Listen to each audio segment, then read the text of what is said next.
আর এখন মাত্র 30,000 মামলা খাইছে, মাত্র 30,000।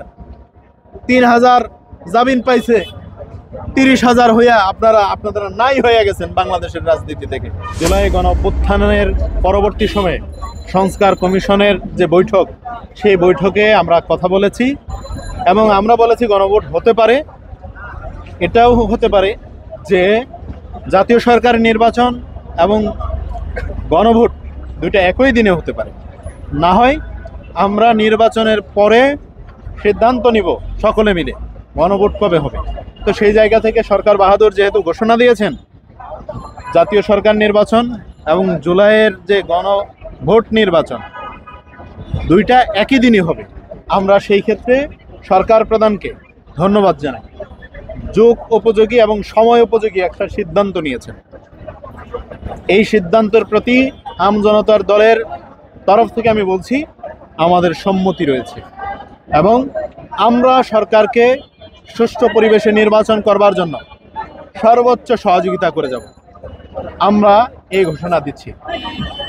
আপনারা আরেকটা বিষয় জানেন, আজকে 13 তারিখ, বেশ কয়েকদিন যাবৎ আওয়ামী লীগ ঘোষণা দিচ্ছে তারা নাকি 13 তারিখ লকডাউন ঘোষণা দিয়েছে। আমি বাংলাদেশের কোথাও লকডাউন পাইনি। আপনারা কেউ পেয়েছেন কোথাও? বাংলাদেশের কোথাও লকডাউন আওয়ামী লীগের কার্যকর হয়নি, কারণ দেশের জনগণ ওই ফ্যাসিস্টের কথাই সায় দেয় না। যারা 17 বছর মানুষের রক্ত চুষে খেয়েছে, নির্যাতন, নিপীড়ন, গুম, খুন, হত্যা, চুরি, ডাকাতি, লুটপাটি, কোনো ধরনের কোনো অপকর্ম তারা বাদ দেয়নি। সকল অপকর্মে তারা লিপ্ত ছিল। তো এই ধরনের একটি রাজনৈতিক দলের কর্মসূচি বিদেশ থেকে বসে ঘোষণা দিবে আর সেটা বাংলাদেশে কার্যকর হবে, এটা অসম্ভব। প্রায় 12 মাস পেরিয়ে যাচ্ছে, আওয়ামী লীগের একটা নেতাকর্মীকে আপনারা দেখেছেন আজ পর্যন্ত দেখেছেন যে দেশে ফেরত এসে বললো আওয়ামী লীগের দায়িত্ব নিলাম? শেখ পরিবারের কাউকে দেখেছেন যারা ঘোষণা দিল যে আজকে দেশে ফেরত এসে আমি আওয়ামী লীগের দায়িত্ব নিলাম? এই আওয়ামী লীগের দায়িত্ব কেউ নেবে না। এই জঘন্যতম ইতিহাসের একটি ন্যাক্কারজনক ঘটনা ঘটিয়েছে এই আওয়ামী লীগ। এই আওয়ামী লীগের দায়িত্ব কেউ নেবে না। আপনারাও দেখেছেন তার উল্টো চিত্র, বর্ডার ক্রস করতে গিয়ে আওয়ামী লীগ ধরা খেয়েছে, দেশ ছেড়ে পালিয়ে যাওয়ার সময় এয়ারপোর্টে ধরা খেয়েছে, রিসেন্টলি গত পরশুদিন একজন ধরা খেয়েছে। এই যে তারা ধরা খাচ্ছে, তারা আবার দেশের রাজনীতি করবে কিভাবে? আপনারা কিছুদিন আগে দেখেছেন নূর হোসেন চত্বরে স্লোগান দিছে, জয় বাংলা কয়া স্লোগান দিছে। জনগণ যখন লাত্তি উষ্টা দেওয়া শুরু করছে রিক্সা চালকরা, তখন কয় যে আপনারা দেখেছেন যে গণঅভ্যুত্থানের একটা স্লোগান ছিল যেখানে বলা হয়েছিল আবু সাইদ মুগ্ধ, শেষ হয়নি যুদ্ধ। এই স্লোগান দেওয়া শুরু করছে জনগণের পেদানি খাওয়ার পরে। এই হলো তাদের অবস্থা। তাদের আদর্শ ঠিক নাই, তারা কি করবে?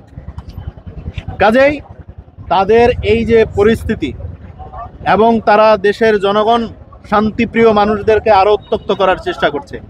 আওয়ামী লীগ বাংলাদেশে আর কখনো রাজনীতি করবে না, তাদের ইতিহাস শেষ হয়ে গেছে। যদি বলেন কালকে নির্বাচন, আপনারা নির্বাচনে অংশগ্রহণ করেন, আপনাদেরকে সুযোগ দেওয়া হলো, আওয়ামী লীগ একজনও নির্বাচন করবে না। কারণ জানে এলাকায় যখন ভোট চাইতে যাবে আমাদের মা বোনরা ঘর থেকে ঝাড়ু, লাঠি, জুতা আর টয়লেটে ব্যবহার করা ব্রাশ এগুলো নিয়ে বের হবে। আমাদের বাবা ভাইদের কাউরে লাগবে না, আমাদের মা বোনদের এই যথেষ্ট। কারণ তারা কোন মুখে যাবে? হেফাজতে হত্যাকাণ্ড ঘটিয়েছে শাপলা চত্বরে আমাদের পাশেই। আপনারা জানেন পিলখানা হত্যাকাণ্ড ঘটিয়েছে এই আওয়ামী লীগ। শেষ পর্যন্ত 24-এর গণঅভ্যুত্থানে আমাদের অসংখ্য ভাইকে পাখির মতো গুলি করে হত্যা করেছে, পুঙ্গত্ব বরণ করেছে আমাদের অসংখ্য ভাই। তারা এই লজ্জায় শরমে কোনোদিন রাজনীতিতে আসবে না। কাজেই তাদেরকে প্রাসঙ্গিক করার মতো কোনো জায়গা বাংলাদেশে নেই। অপ্রাসঙ্গিক একটা রাজনৈতিক দল, এই রাজনৈতিক দলকে নিয়ে আমাদের ভাববার খুব সুযোগ নাই। আমরা কৌতূহলবশত দেখার জন্য এলাম যে আওয়ামী লীগের পার্টি অফিসে কেউ আছে কিনা। যায় দেখি মানুষ পাবলিক টয়লেট হিসেবে এখানে মলমূত্র ত্যাগ করছে, ছোট বড় যা আছে সব ত্যাগ করছে। ধানমন্ডি 32-এর একই অবস্থা। এই হলো তাদের রাজনীতি।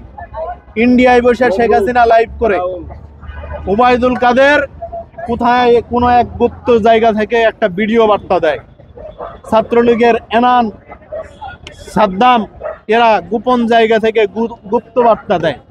কই আসেন না, মাঠে আসেন। আমরা তো 17 বছর পালাই নাই, আমরা আমাদেরকে জেলে পাঠাইছে অন্যায়ভাবে, জামিন নিয়ে বাইরে এসে আবার আন্দোলন করছি। বাসায় যাওয়ার আগে আমরা আগে আন্দোলন করছি।